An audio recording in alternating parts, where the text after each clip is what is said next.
চলে আসলাম এশিয়ার তৃতীয় বৃহত্তম গ্রন্থাগারে এবং এসে কিছু ছবি টবি তুলছিলাম। দেখো কি সুন্দর ঝর্ণার জলটা পড়ছে, সেটা দূর থেকে ভিডিও করছিলাম।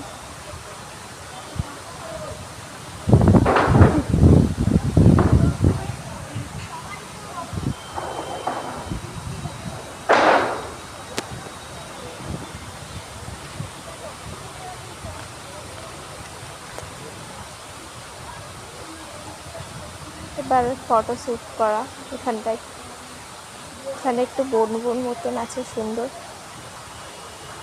জঙ্গল জঙ্গল, ভালো লাগছিল। এবার এটা ঘরের ভেতরে এসে করলাম, এটা একটু প্র্যাকটিস করছিলাম, দেখছিলাম ভালো হয় কি হয় না। ত্রিকোণাসনটা চেষ্টা করছিলাম, একটু স্মাইল করে দিলাম। তারপর আবার ফটো, তখন বাইরে এসে ফটো তুললাম। এবং কি সুন্দর লাইটিং, ঝর্ণার জলগুলো।